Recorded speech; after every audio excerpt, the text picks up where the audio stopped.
breakdown I've done for our coverages. I talk about a lot of mechanics, things that guys are doing right, a couple things people are doing wrong, but we did a lot right against the Giants. And I know they were kind of banged up at the wide receiver core. None of that stuff honestly really matters here. I was really just looking at mechanics. We're moving right, we're doing things right, and there really was a lot going on right. So we'll start it off here with a really good play where we started out with a disguised look.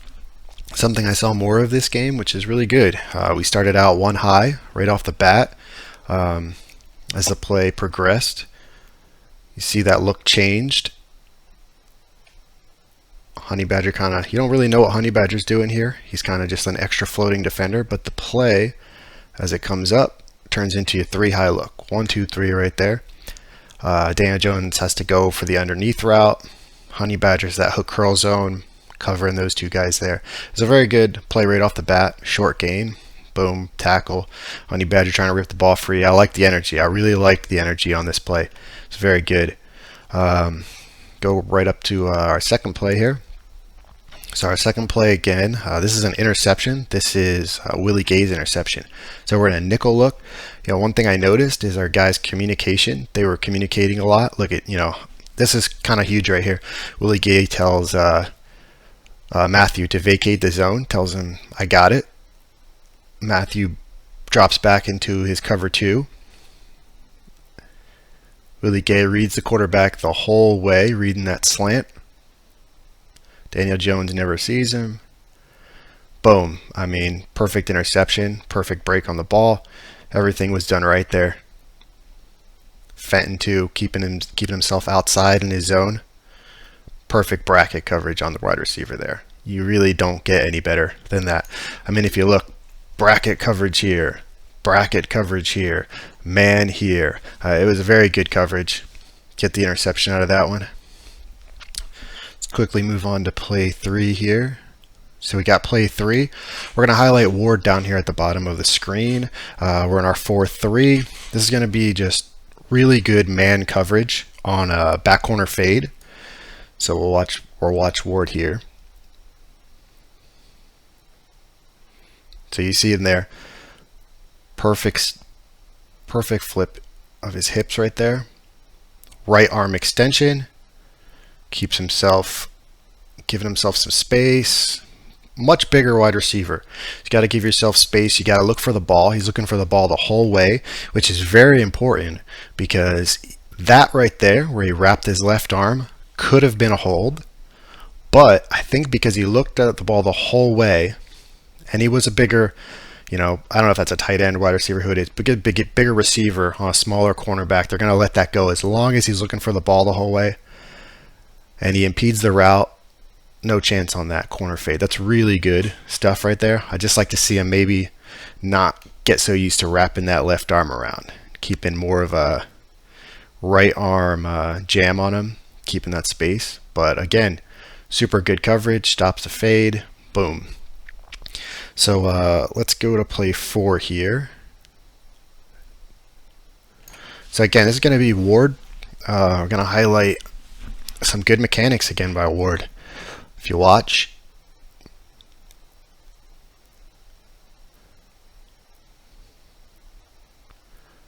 I talked about this in my previous breakdowns, but watch this hip flip here. Ready? Bam. Perfect upfield, 90 degrees, turns the hips around, foot pointing upfield. It's exactly what you want. Right arm out. That is really perfect. Right arm out, left arm free. This wide receiver really isn't going anywhere. There's no route he can run right now that is going to get him open. Again, Ward kind of grabs a little bit with his left arm. Could have been a hold, but again, he looks back for the ball, so I'll let it go. But here's one thing he could have done. He could have left his right arm jam there, put his left arm out as he spun, and left his right arm out. That way he wasn't holding him so much. But again, really good coverage, really good mechanics, very, very sticky man coverage. Almost gets himself an interception, but Daniel Jones throws it at the shoelaces. But again, I mean, it was all over the field. If you watch the play, watch the other guys. Fenton down at the bottom. Great man coverage. He's with his guy. Everybody's pretty much covered.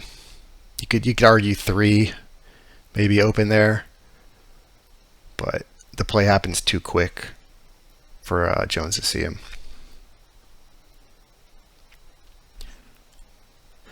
Move on quick here to play 5.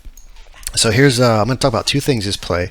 Then I'm going to go into 2 plays that highlight where they took the good things, well, 1 good thing and 1 bad thing from this play, and then how it turned around. So here we have on the weak side of the formation, we have a bunch, and we have Ward playing off man and Snead playing down on the line, press man.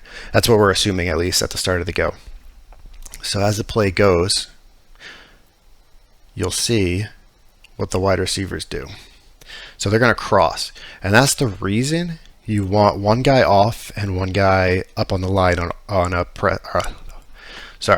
that's the reason you want 1 guy off and 1 guy down on a bunch formation like this. That way you're not running into each other.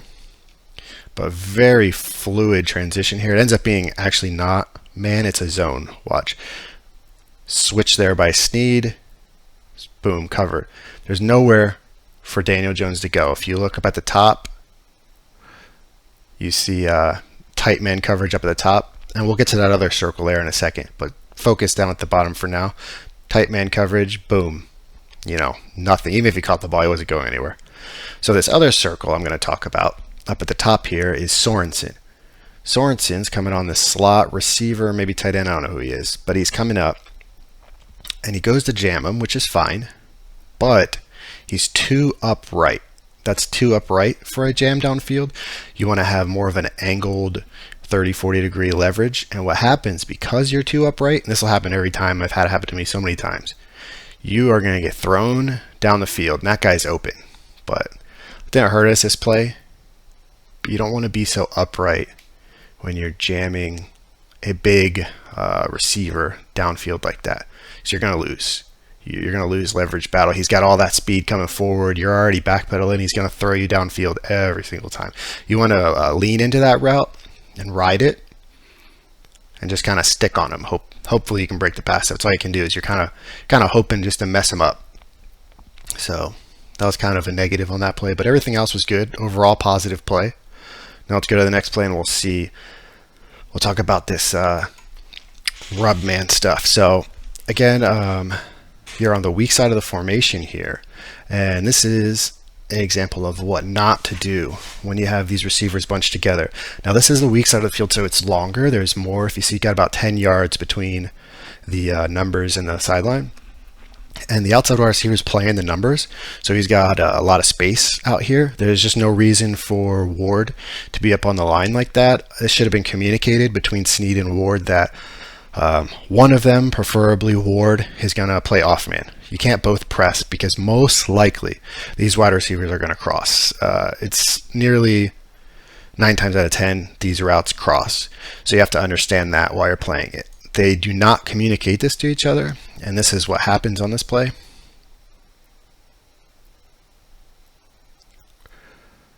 Look at this, exactly what I said. So you're crossing routes, and that route is that out route right there, or that flat route, literally it's just to rub that defender off of him and get 86 down the field. And it works perfectly this time because both guys are in man press. And for Ward, there's just really no reason to be in man press because 86 there, he's not even on the line. He's the off line guy. The inside slot is the guy on the line. So you can't press him anyway. So there's no reason to be in press position because you can't press him. So he should have been probably about like the 37, 38 yard line, and he could have crashed down hard on that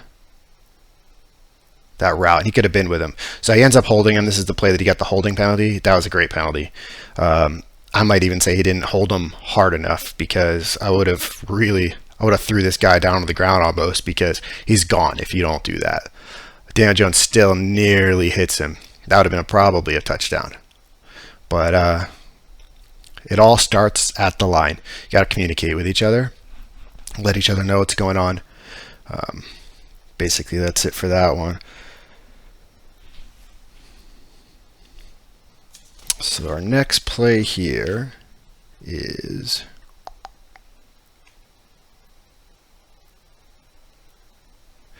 this is a dime look, and I'm going to use this as my perfect man coverage play. This one was so good. You don't get better than this. That's what I'll say. I counted by the frames like perfectly. Daniel Jones had 4 seconds to complete a pass, and he couldn't have anybody open the entire time. That's how good our coverage was. You could just watch basically the whole play. I'll let you go through it. We'll start at the bottom, and I mean, jammed up, nowhere to go, perfect hip flip on him. Then we'll go up to the bottom slot receiver, boom, jammed up by Snead, nowhere to go. Then we'll go to the top slot receiver, and this is going to be talking about more of how Sorensen was standing too upright. This is, I know my mouse is really small, but if you can see right here at the top slot receiver, this is Mike Hughes, and he actually does something right. He backpedals, boom, boom, boom, jams with the correct hand, the right hand there for an inside turning wide receiver, keeps him from turning too much. Now watch this. This guy's going to be he's going to get upfield, knocks his arm away. Watch this. Closes the gap. Exactly what I'm talking about. Lean into the route. Look at that leverage he puts on him. Look at that. Right there. There's nothing you can do. That's like the one time you can hop as a cornerback, because those big wide receivers are going to be kind of pushing you down the field, and if you hop and keep your feet out like that, you'll be able to ride the route. So that is just perfect, perfect, perfect technique, man. Mike Hughes has him there. So yeah, nothing open. Honey Badger ends up coming up. Another great read here, seeing that guy come out of the backfield. Daniel Jones with a low throw. Again, it didn't matter because they weren't going anywhere. That was going to be 4th down, regardless of what happened on the play. Our next play here, Dan Sorensen. He does something good. Again, got a bunch formation on the strong side of the field this time. And this is what I'm talking about. Sorensen's in off man. Fenton is in press man, because this is the off guy, off man. On the line, on the line. That's how it's supposed to be set up.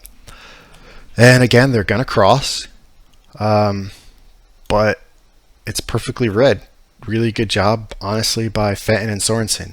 Sorensen comes out right here, reads it the whole way. That's the number one read. Jones looks right at him. It's not there.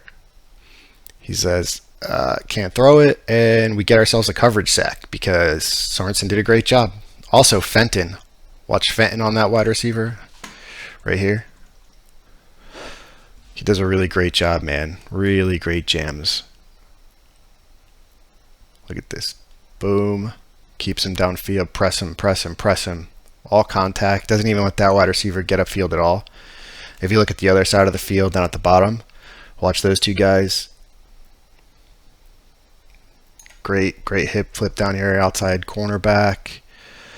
Inside guy riding him down. I mean, again, this is perfect coverage. It doesn't get better. Perfect coverage, and if it ends up in a sack, that's exactly what you want. So we'll go to our next play here. So this one was good, but also could have been better. So you have your strong side, and you see Frank Clark is communicating. Frank Clark's communicating. He's shifting the defense to the right. That's great. You know, there's no reason for it to be left. Leave Ward on an island and at the bottom. Play's most likely coming up here. So I circled these two guys because if I'm a cornerback, I'm going to come out here, I'm going to line up, and I'm going to say this is probably a screen pass to one of these two guys. It's either going to go up toward the sideline or it's going to come down into the middle. That's almost 10 out of 10 play. Most likely that's what's happening. And Honey Badger sees it. So boom. So now that guy's in motion. That's the screen pass right there. Once that guy goes in motion, that's the screen pass. Badger reads it, but he messes this up, and I don't really like what he does here at all. So he reads it perfectly. Boom! I'm breaking on that screen. I'm gonna blow this play up. That's exactly what you should do.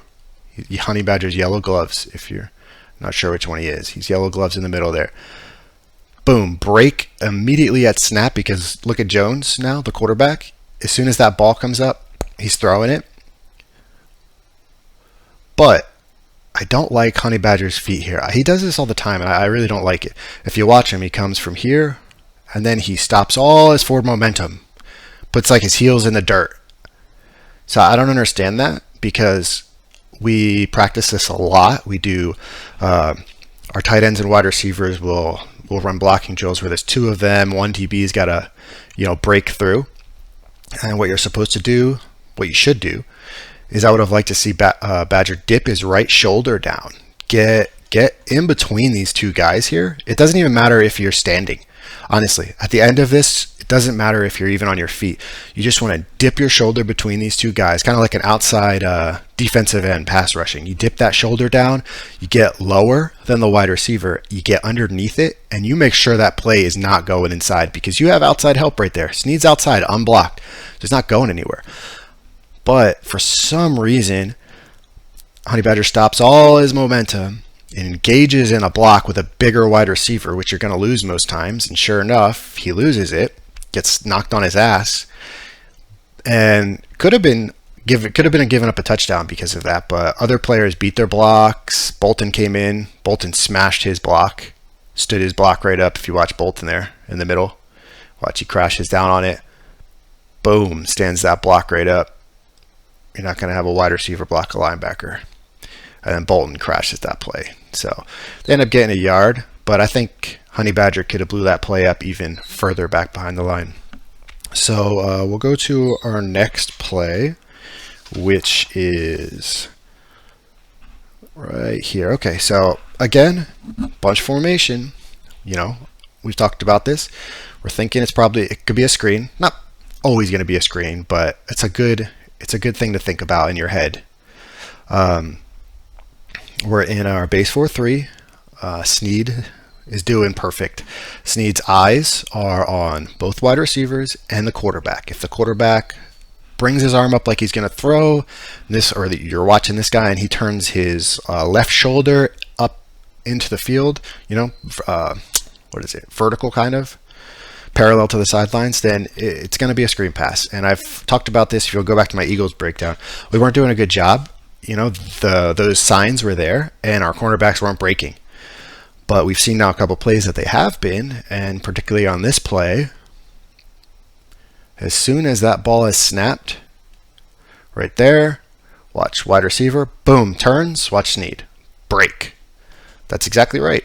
That's exactly right. He's going to break, and not only does he break, talked about this in my last coverage breakdown too, he goes outside leverage, exactly what you're supposed to do. So even if he doesn't get the tackle, he's pushing that play into Neiman, and Neiman does a great job too. Neiman fills his gap assignment. That's exactly perfect. Snead pushes outside, wide receiver's got nowhere to go, and Neiman cleans it up.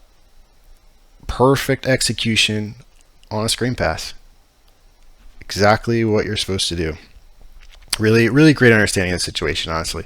I say it a lot in this game. Our guys did a really great job. Our last play here, fortunately, talk a little bit about a negative thing. And this was a touchdown.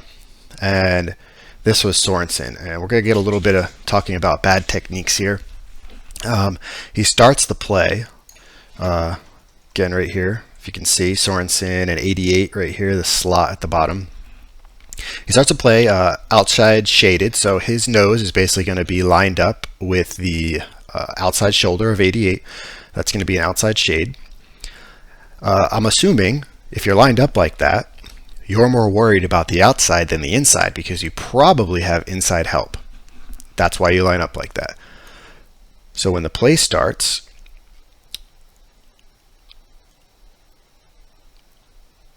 he has inside help. It's Willie Gay. Willie Gay is inside in zone. So there's just no reason to worry about a slant or any inside route, because not only do you have Willie Gay, even if it's like a streak up the field, you have Honey Badger back there. So there's literally no play you can get beat on inside right now, and you're shaded outside, so worry about the outside. So here's technique issues. I've talked about this before about do not take both feet off the ground when you're playing DB. You always want to have a foot in contact, and here is why. So watch Sorensen. One step with his left foot, takes both feet off the ground, jumps again, And now his feet are, not only does he jump, then he spreads his feet really far apart, so he has really no push, no leverage. And then he tops it off with a jam with his left arm, which is the wrong arm. It's supposed to be your right arm. Outside, when a wide receiver is going outside like that, you are trying to turn your right shoulder in. You want to be running with him on the route. So when you jam with your left shoulder there, or your left hand, you have turned your body inside, and now you're going the opposite direction of the wide receiver. So there was two things he did wrong here. Feet off the ground, didn't have any ability to push anywhere, and he jammed with the wrong arm. It was a good jam, honestly. I mean, we teach him, jam with your arm and your shoulder. You don't thrust your whole body. And if you watch, it's like a punch. You know, that's a good jam. Just the wrong hand. So because of that, he jams him and he's out of position. Flat out. This guy's already running out, and Sorensen's whole body is still turned the other direction. And that's an easy touchdown.